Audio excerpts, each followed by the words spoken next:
Hello, and welcome to a special feature for our 2021 Spring Newsletter. Today, I am interviewing Ella Wall Prichard, who is one of our distinguished alumnus for the Baylor University Department of Journalism, Public Relations, and New Media. Just a little background on Mrs. Prichard. She is a graduate of 1963. She's a former editor who served in 1962. She served on the Baylor Board of Regents from 1992 to 2001. And this year, she's a 2021 Distinguished Alumna. So we are very excited to be able to interview her today.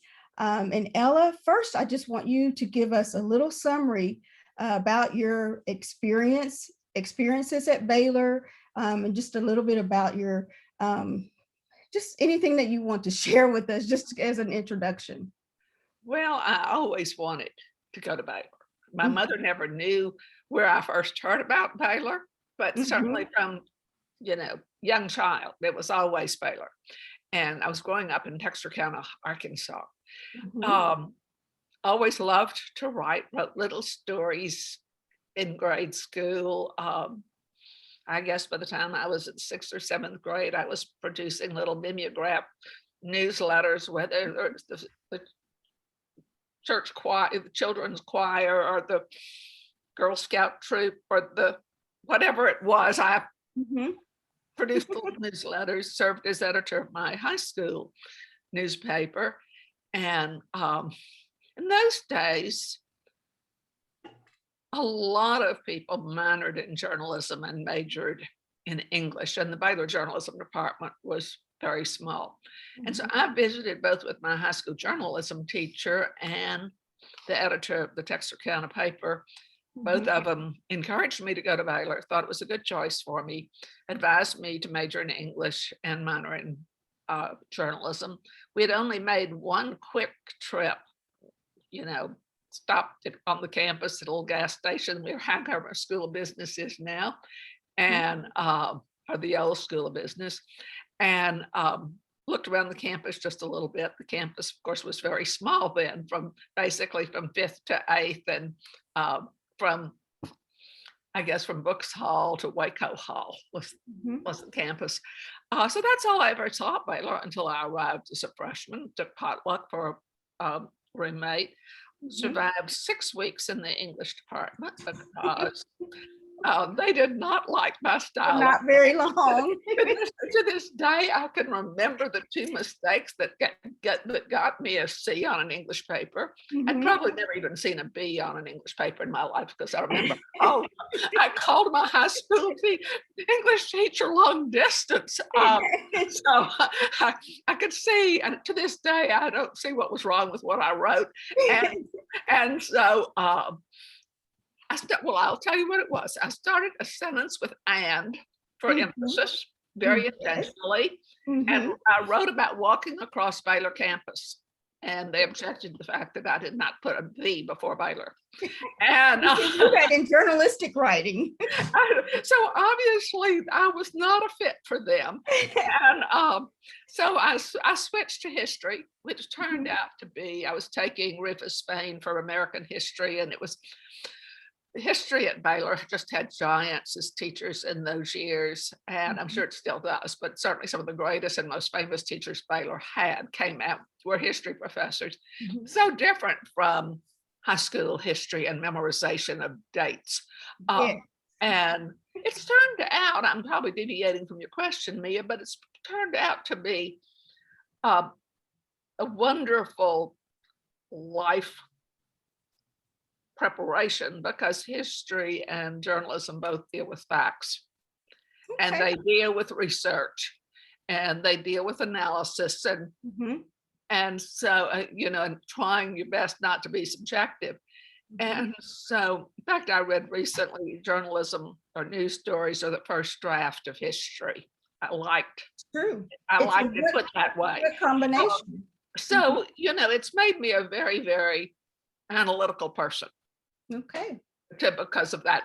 I don't know if I had that, if I was tuned that way, Mhm. And so it was logical to choose journalism and history, or if it was the disciplines of those two studies that made me that way. I don't know, but nevertheless, I'm very grateful for it. And so, we were all in college then. There was only the one girls' dorm. Mhm. And the rules were very strict. I think, was it 8 o'clock our freshman year? Very early curfew. If you managed to make, I can't remember if it was a 3.5 or whatever, then you got an extra hour on weeknights. Oh, I okay. guess they were like Positive reinforcement. but there was positive reinforcement. Yes. And of course, this is years before the internet, or decades before the internet or cell phones. Mhm. And so we had one phone at each end of the hall. So you had, I guess, 50 girls per phone. And I call it. So they would be lined up. Yes, on Saturdays and Sundays, we all sort of had an appointed time to call our parents. And, I guess we had speakers in the room. So, if guys were coming to get us, of course they couldn't come upstairs. And so they would check in at the desk, and Mhm. we would be paged Oh, to okay. come down. And I think even weekends, I think maybe 10 o'clock curfew for freshmen. I'm not sure. And of course, no shorts, socks for picnics. And, uh, so, we really didn't protest it. And I think, let's see, I was a freshman in 1959, and Mhm. we used to laugh about reading the stories of the freshman girls in, um, I guess, was it Brooks that was a women's dorm at the turn of the century, that was built as a women's dorm. And so the time between those stories of that very circumspect life at Brooks and the turn of the century to my class, it's 59, is a shorter distance than from 59 to today. So what I thought was ancient history then really turns out not to have been so long ago. That's right. I have to put that in perspective when I look at 58 years of changes since graduation. Well, you left one thing out. What about the raincoats? Is it true that women wore raincoats? I suppose when I'm trying to think, I had an 8 o'clock. We had 4 PE courses. We had to take PE every semester for 2 years. Mhm. And they taught us the life sport. So we had a semester of swimming, a semester of tennis, a semester of golf, and a semester of volleyball or ping pong or something strange. Mhm. And So I had an 8 a.m. swim class. If you can imagine winter going from the 8 o'clock class to the 9 o'clock class with wet Yes. hair. But I think probably we probably wore a raincoat, Mhm. unless we changed in the locker room both times. Yeah, we Mhm. certainly didn't walk across the campus In a in our bathing gym suit clothes. No, or in our gym. or a robe. Yes, no. So, yeah, I mean, and there were dress on Sundays. It was taken for granted that everybody dressed and went to Sunday school and church. The churches sent buses to pick us up. Mhm. Um, and so for Sunday lunch, you were expected to be in your hose and your pumps and your Sunday dress, and maybe even the still hats. I'm not sure about hats and gloves, but Sunday lunch was like old-fashioned Mhm. Sunday in It terms sounds of, very nice. I like that. well, it was nice. It Yeah. was nice, but anyway, yeah, but very, very different from today. Yes, not yeah, my son told me, so I guess they still talk about that. So when he was accepted to Baylor, he told me, but mom, I'm not getting up and going to church every Sunday. Well, and we I did. don't know. We He's all gonna stay on campus. I said, I don't know if they still do that. I don't think so. One of the enticements too is the dining halls were closed on Sunday night.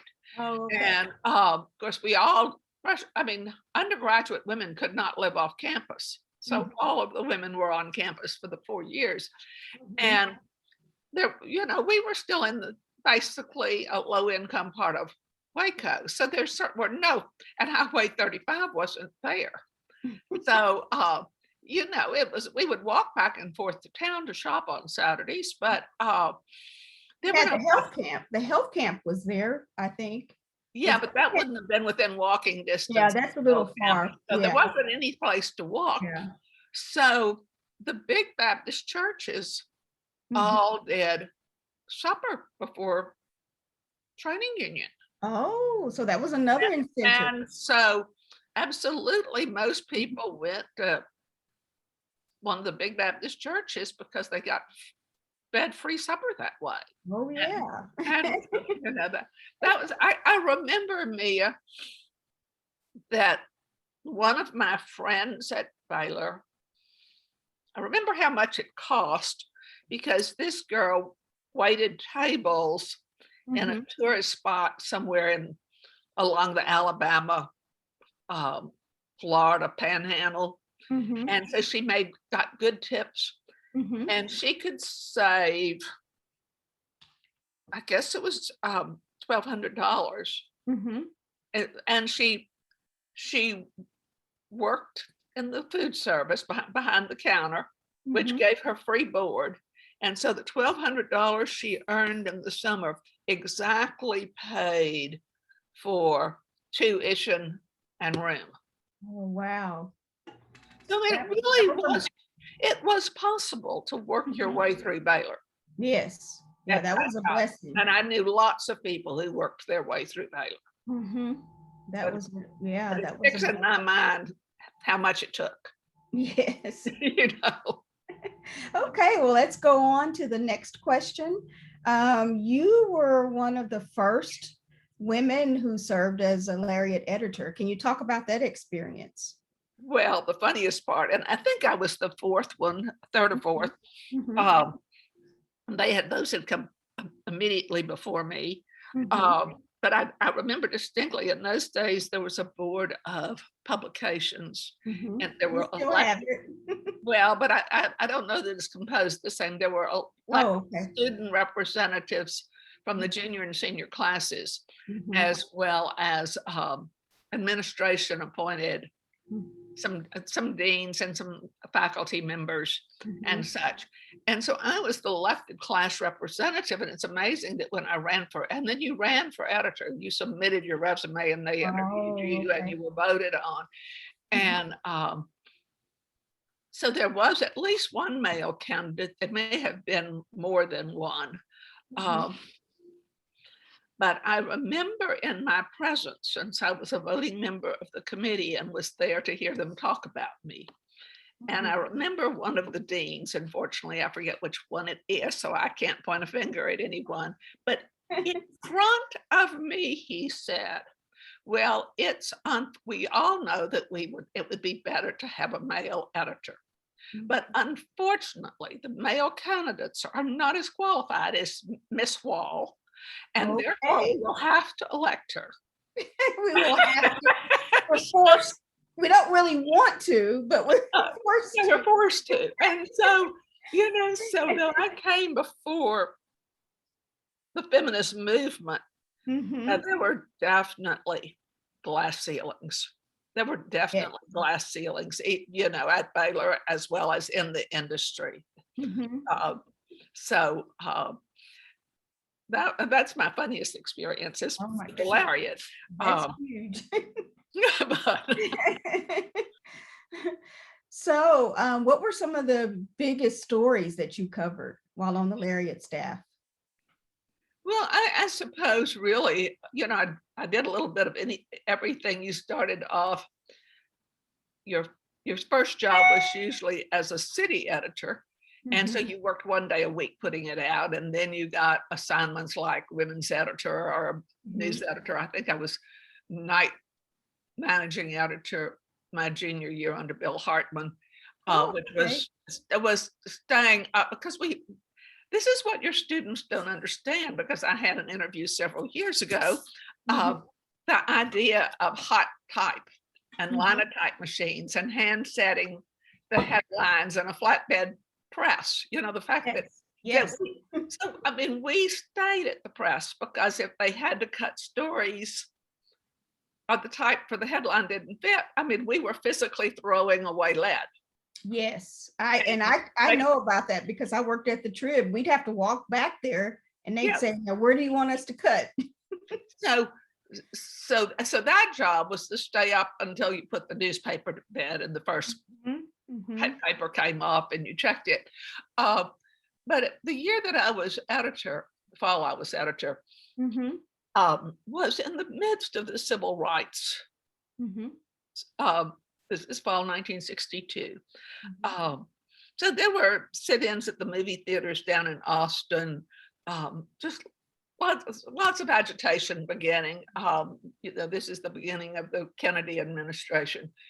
And I had been told by Judge McCall that he had had an interview with me when I was elected editor. And there were two things I couldn't write about. I couldn't write anything critical about Baptists. And I could not report, there could be nothing about integration or civil rights. Oh, wow. I mean, news, anything. I guess we'd already broken that rule, that second rule, at the beginning of the semester because Henry Holcomb, whom I believe you know by name at least, great reporter, and was my sidekick. Oh, wow. A great sidekick. We made a really good team, and we are still close friends today. And so he and our famous photographer, Paul Currier, who unfortunately died too young, but was a brilliant photographer, went to Ole Miss and covered Edgar Meadors. No, I'm not getting the name right. James, was it Meredith or James Meredith? Anyway, the integration of Ole Miss. Okay. And sent those pictures back to the Lariat, which is a pretty, I mean, I didn't think as much of it as I know now, that there were even local newspapers who were afraid to report that sort of thing. And yet the Lariat was reporting it. Wow. So the faculty senate voted on a proposal to send to the administration and board calling for the integration of Baylor.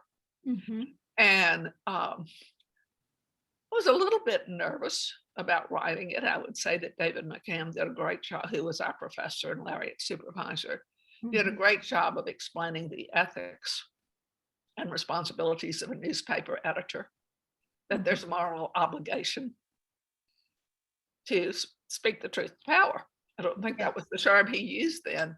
So, I mean, really, when I read it now, it's a pretty mealy mouthed editorial. And yet, I mean, I disagree that it's that it was played the role that it did, but Jonathan Platt insists that the data shows that the turning point in polls and attitudes about immigration, that was the pivot point, was that editorial. The student Congress passed a resolution as well. The only thing I can see about the power of the press, even the Lariat, is, the Waco paper was in those days very much in cahoots with the community leaders in business to keep the lid on things and keep things quiet. And the majority of the trustees did not live in Waco, but they were all mailed the Lariat.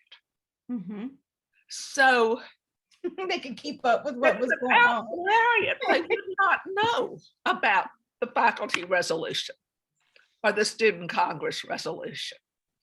So the Lariat was the piece that couldn't be suppressed without active suppression and from the administration, which did happen later, but not in my time. Not after publishing some very important articles. That's great. So, but I had two occasions to do this. And I did. I mean, I have utmost regard for Judge McCall, and we became friends later in life. And I was friends of his widow until she died. But there was a lot of resistance on the board. What he explained, I went to see him. I learned that if I stayed and took the first paper off the press and went and sat outside his office until he came to work and handed him the paper before he saw it somewhere else, I could negotiate with him. If he didn't like something. Well, I mean, especially when I broke the rules. So I think I only had to do this twice, but I did get him to agree to allow us to run letters that we got in response to the editorial, and that we could print news. He asked for, he said no more editorializing, but he explained to me that there was some strong resistance on the board to integration. They knew it was coming, but they would have loved to have postponed it. And a bunch of outcry, rabble rousing from the students would be an excuse for some of them to postpone it. Yes. So it's been suggested to me that maybe that was a manipulative thing on his part. I don't think it was. I think he was very honest, because some years later, we had dinner together socially, but he named names of where the board was. And I think it's safe to say this, it's not in the public record, but we're talking about 59 years later. He told me that Mrs. W.R. White was a very staunch segregationist. Because the judge had just become president a year or so before then, and Dr. White was chancellor. And so basically he had Dr. White's board. He hadn't had the chance to impact the board and the administration really. And so I think my understanding 50 years ago was that Mrs. White certainly had friends and allies on the Baylor board. So, for him, and then I think it was the very next spring that Baylor did vote to integrate, and they integrated a year later. But he really deserves, I think the judge deserves credit for doing what he did, because it was not it was not easy. It was not easy, and a lot of people just not wanted to run the risk. And then I also, that was the semester that the famous Long Day's Journey into Night, Eugene O'Neill, the theater department did it. The theater department was world famous then. Paul Baker, who had been a friend of the judges and was a classmate at Baylor, ran the play without censoring it. And some RA leader brought the little boys to Waco to tour the campus, and took them to the play, and was very offended by the language. Wow. And so he canceled the play, which got national attention and resulted in Baker leaving and going to, and most of his faculty and many of his students went to Trinity. And in San Antonio. And that was a dark day. And I'd say really, and I wrote a very strong editorial on that. Henry wrote the news story. We went to the play and to the final performance, and Henry wrote the news story, the page one story, and I wrote the editorial in which I called Judge McCall a pawn of Texas Baptists. And it got I really enjoyed getting to know you, Henry, David, Tom. You guys, you all are great writers and fun to talk to, because you speak your minds. You're not going to bite your tongue. So, and I think as a journalist, you have to be that way. Well, someone has to speak up. If you don't speak up, I'm still writing letters and agitating 60 years later. But and Bob. And so it's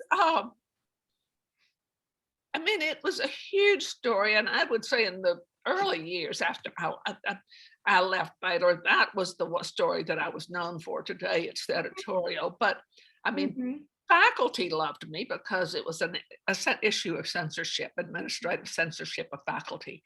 Yeah. And because of the fame of Paul Baker and of O'Neill Ford, it was of Eugene O'Neill. It was national story. Mhm. And so the editorial ran on, I mean, my editorial was printed in the Dallas Morning News. Mhm. I was quoted in Newsweek or Time or something. I got hate mail. I got the nastiest letters, a letter no student should ever get, from an East Horrible. Texas pastor who was a board member. I'm sorry I didn't save the letter. Mhm. I just remember right now what a vicious attack it was. And very famous minister, very highly regarded, but I will never forget Yeah, it's etched in your the, memory the forever. letter he wrote. Mhm. So, yeah, I made a few waves when I was a student. Well, what is that saying that good women don't make change or something like that? There's a saying like that. So that's why you're memorable, because you've done some really good things in your life, and you've paved the way for other women. So I I think really it's still appreciate that. true of journalists for the most part, Mia. Now, I realize that the department now has far more people going into Mhm. other forms of media and into public relations and such rather than into news. Yes. But the people who, I mean, we all wanted to change the world. Yes. And I think that is still the case It's still for, the for, case. for news people, is you do Mhm. it out of a passion, a very idealistic passion that Mhm. the pen is mightier than the sword. Mhm. Mhm. And I don't think the public understands that necessarily. And I was surprised when I took my summer internship at the Corpus Christi Caller-Times, which was a fine first newspaper to work at in those days, excellent editors, a great learning experience. But I was surprised that zealousness, people by the time they were 40 and worrying about putting shoes on their children's feet and paying the bills and all of that, a lot of that early idealism and Mhm. zealousness had worn off. Yes. Yes. And so, They're worried about paying the bills. They'll just take any job, and yeah, and that's yeah, a and they shame. don't want to make waves and so on, and they just do their job. And so that, that was a slight disillusionment to see, to Mhm. see what reality does to idealistic, naive kids. Yes. But, Well, I want to go on to my next question as we're wrapping up here. I love your social media. I love following you. I follow you on Instagram and on Facebook, and I like your pictures. And I've seen your pictures of your granddaughters, and I'm just wondering, what advice would you give your granddaughters that you wish someone had given you as a child? I don't, the way my life turned out, I don't know that I needed this advice, Mhm. because it's what happened to work for me. But Mhm. I dreamed of um, writing for the New York Times. I wanted to be an editorial writer for the New York Times, which lofty ambition. And when they had an all-male newsroom in those days, but those were my dreams. And I wanted to go to Columbia, and we all wanted to go to Columbia because that's where McCam had gone. Mhm. And but that summer I interned, I met the man who would be my husband, and Mhm. I had to figure out how, instead of changing the world from an editorial writer Mhm. to my little tiny corner Mhm. of Same here. of the girl and influence, Mhm. but I have never regretted it.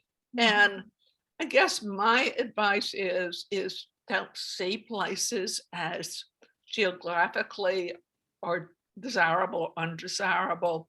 Um, don't don't make the career ambition everything, because life can be enriching and fulfilling, and you can make a difference wherever you live. I mean, at where you were planted was not necessarily something I heard at that time. I've heard it later, but it really is true. And so you have to grow where you're planted. Is that what you where said? you're planted? Yeah, bloom where you're planted. That's one of my favorite quotes. And so I think that, you know, girls today feel like they have to prove something. And they're afraid, you know, but if they fall in love, they should go where he is. You know, it's life is more than career or even fame. And so to, you know, you need to listen to your heart occasionally. The other thing is that I would say is I realize that the difficulty of getting jobs, and with inflation, it's hard to make a good living these days. But I lament the loss of the humanities from the curriculum, and the fact that it's sort of like so much of education is just getting you certified for a job rather than teaching you the life of the mind and making you an educated human being. And I don't think anybody's listened to me, but and among my grandchildren, but there's something wonderful about the arts and humanities. And I'm a very proud graduate of the College of Arts and Sciences at Baylor, and just so glad I had that broad experience. And some of my best courses, and philosophy under Bob Baird would be one that I would have never taken if it had not been required. And it was a life-changing course. So I really regret that change in higher education.